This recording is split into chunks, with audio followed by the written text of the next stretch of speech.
রোজা আসলে আমাদের মহিলাদের কাজের মাত্রা দ্বিগুণ হয়ে যায়। সেজন্য রোজা আসার পূর্ববর্তী দিনগুলোতে কিছু কাজ গুছিয়ে রাখলে রোজার দিনগুলো কাজ করতে একটু সহজ হয়ে যায়। আসসালামু আলাইকুম, আমি মুক্তা নতুন আরেকটা ভিডিও নিয়ে আপনাদের সামনে হাজির হয়ে গেলাম। কেমন আছেন সবাই? নিশ্চয়ই আমার মতো রোজার দিনগুলো সবার ব্যস্ততাতেই কাটছে। তো আমি এখানে পেঁয়াজু বানানোর জন্য যে ডাল আধা ভাঙা করে সংরক্ষণ করে রাখি সেই প্রক্রিয়াটা আপনাদের সাথে শেয়ার করলাম। তো এখানে আমি 3 রকমের ডাল নিয়েছি, মসুরের ডাল, খেসারের ডাল আর অ্যাঙ্কর ডাল। তো ডালগুলোকে ভিজিয়ে খুব ভালো করে পরিষ্কার করে ধুয়ে নিতে হবে। তারপর ধোয়া হয়ে গেলে একটা স্ট্রেনারে নিয়ে কিছুক্ষণ পানি ঝরিয়ে রাখবো। তো পানি ঝরানো হয়ে গেলে আপনার বাসায় যেই জায়গাটাতে কড়া রোদ আসে সেখানে এটাকে শুকিয়ে নিতে পারেন। তো আমার মাশাআল্লাহ 2 বারান্দাতে প্রচুর পরিমাণে রোদ আসে। তো আমি এগুলোকে বারান্দায় শুকাতে দিয়ে দিলাম। খুব সুন্দর করে একটা প্লাস্টিকের ঝাঁঝরির মধ্যে আমি এগুলোকে মেলে দিয়েছি। আর কিছুক্ষণ পর গিয়ে একটু উল্টে পাল্টে দেব আর একটু নেড়ে ছেড়ে দেব যেন ভিতরের পানিগুলো একদম ভালো মতো শুকিয়ে যায়। এই যে দেখেন ডালগুলো কি সুন্দর শুকিয়ে একদম ঝরঝরে হয়ে গিয়েছে। তারপর একটা ব্লেন্ডার জারে নিয়ে এগুলোকে আধা ভাঙা করে ব্লেন্ড করে নেব। আর এই যে দেখেন এইভাবে আধা ভাঙা করে আমি ব্লেন্ড করে নিয়েছি। এটা একদম গুঁড়ি করা যাবে না। তারপর এইভাবে এই অবস্থায় আমি এটাকে একটা কৌটো ভরে রেখে দেব।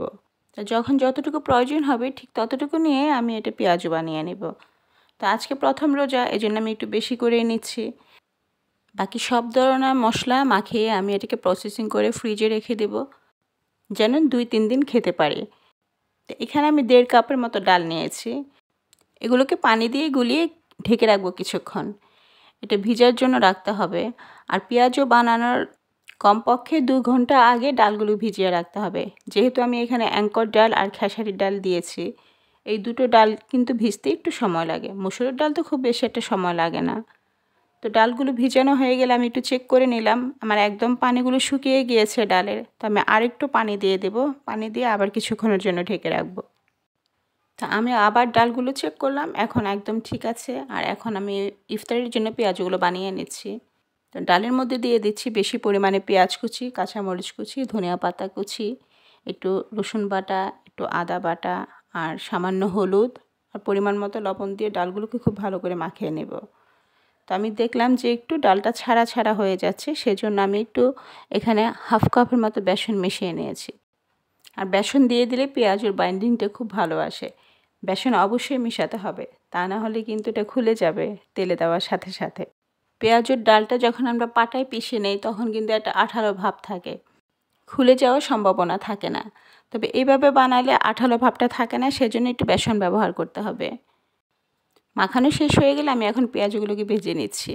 আর আমি আজকে খুব বেশি একটা পেঁয়াজও ভাজবো না, অল্প পরিমাণে ভাজবো, যেহেতু ইফতারিতে আরও অনেক আইটেম থাকে, খুব বেশি একটা খাওয়া হয় না।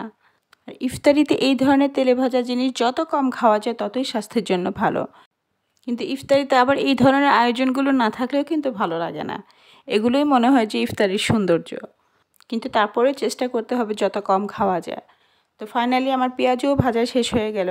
এখন আমি আপনাদেরকে একটা পেঁয়াজও ভেঙে দেখাচ্ছি কতখানি ক্রিস্পি হয়েছে। আর খেতেও কিন্তু ভালো হয়েছে। আমার পেঁয়াজু বানানোর পদ্ধতি যদি ভালো লেগে থাকে তাহলে ভিডিওতে একটা লাইক শেয়ার দিয়ে দেবেন আর চ্যানেলটি সাবস্ক্রাইব করে দেবেন। আল্লাহ হাফেজ।